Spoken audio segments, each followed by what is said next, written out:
Chapter 9. The XI Dormitory. The door opened with the creak of iron hinges hitting the stone wall. A cold and heavy air rushed upon the children as they stepped into the dormitory. Inside, 11 wooden beds stood in rows, identical in height, in grayness, in spacing. Between them were a few low stools, and dim oil lamps flickered along the walls. No emblem, no sign, only unwashed stone, dust, and waiting. Zorak walked toward the center of the room and turned once. His eyes counted the beds. Then he shook his head slightly. Again 11, the number that hasn't changed since the thieves' gang. This number feels like our fate now. And here it is again, the same cursed number. Don't talk like a ghost, Brack said from behind him. For once, just sit down.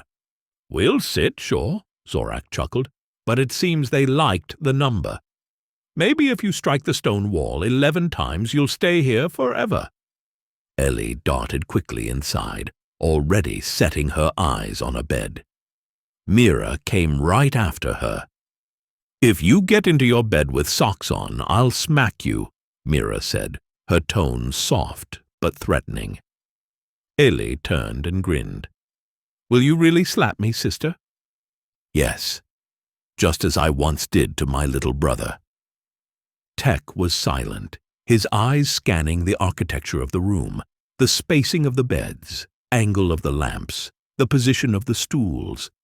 It was as if he was thinking, if someone tries to strangle another in their sleep, which bed would give the advantage? Karlia, Lino, Tahurek, and Siazra followed more slowly. They stepped inside with hesitant unease on their faces. Karlia set her hand on her hip. 7 of them. All from the Central Kingdom, she whispered. This year the balance is completely broken. Balance? Zorak asked briefly. Lino replied, each year, every kingdom sends 1 or 2 candidates.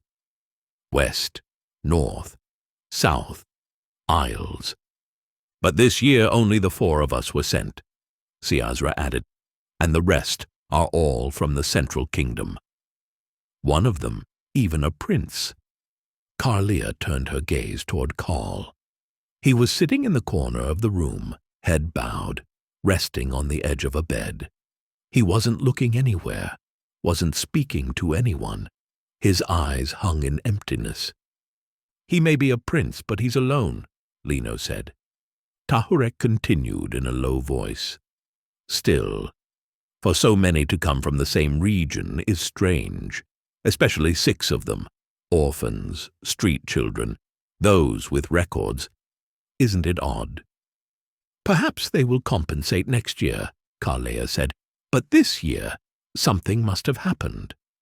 Or someone is planning something.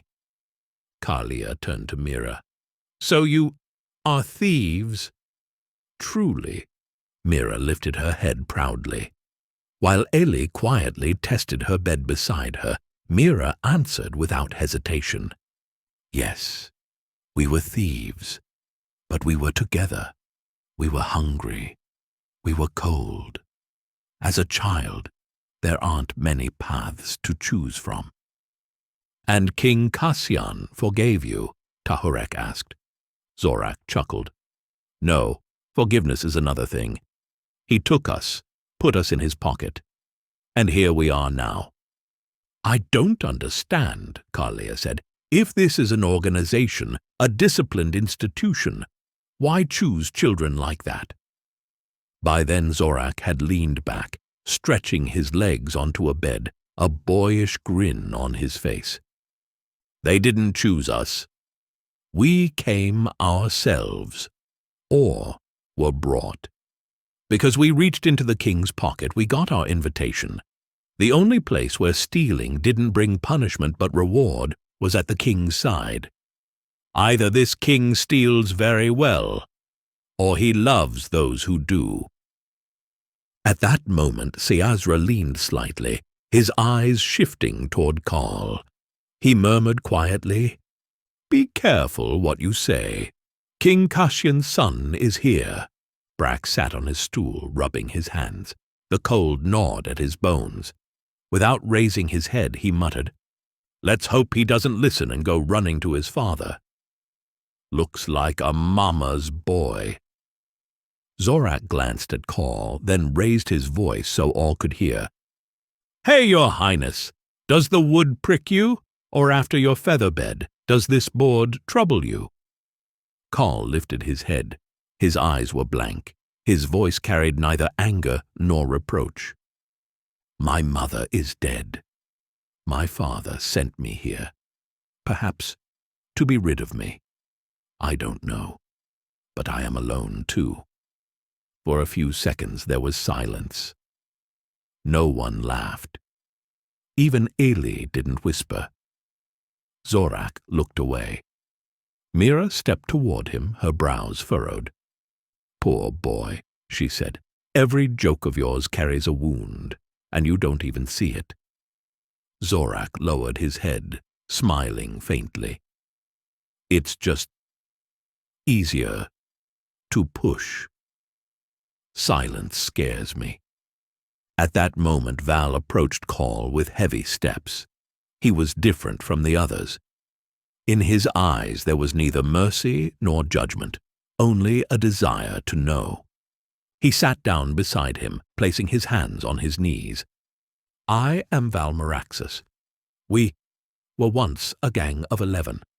Only 6 of us remained. Until we came here, we trusted no one. But your father, the king, one day he forgave us. He took us in. He gave us beds.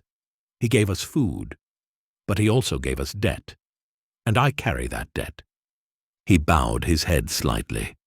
"But as the instructors say, it is not where you were born, but where you stay that decides who you are. If you are to stay with us, then I will stand by you.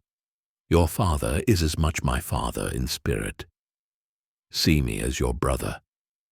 Carl nodded quietly. "Carl Justicar, I am 13 years old." Val smiled and extended his hand.